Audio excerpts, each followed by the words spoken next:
It's really easy to put all of your events on the calendar so that other students, either from your organization or of all 19,000 students at the university, can view your calendar.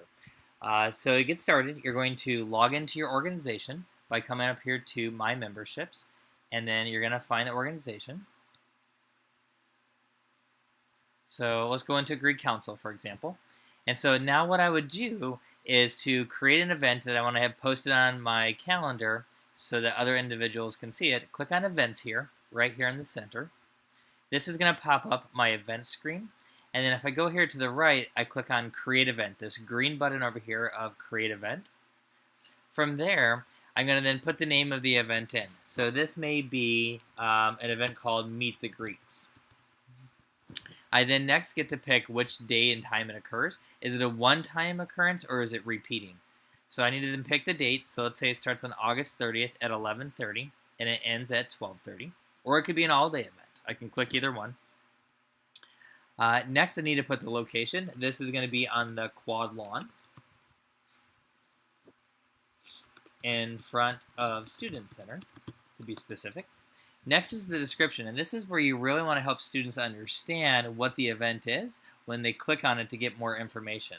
So in here, you want to be as descriptive as possible. Info here. Next up is you have the ability to have individuals RSVP to come to your event.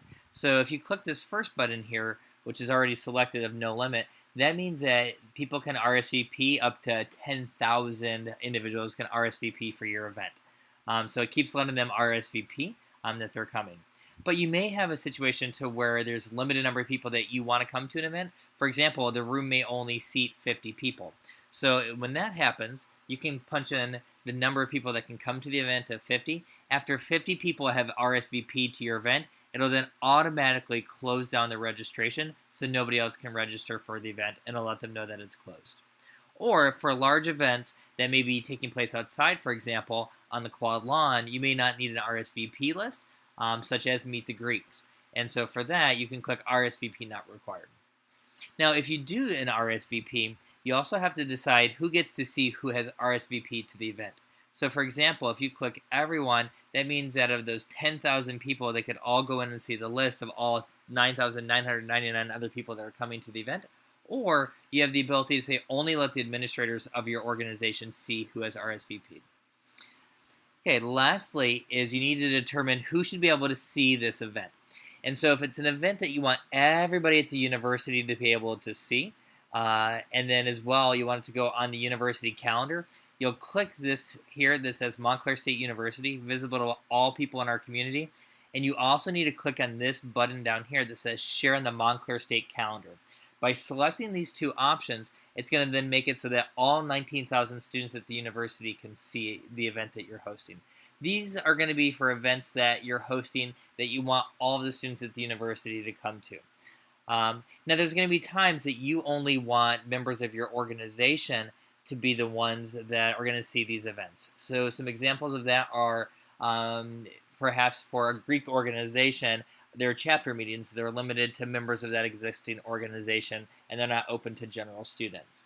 And so if that's the case, you can then select your organization, and then this is only going to then show members of your organization this event. So it'll go on their calendars, but nobody else at the university will see it. And so that gives you that ability.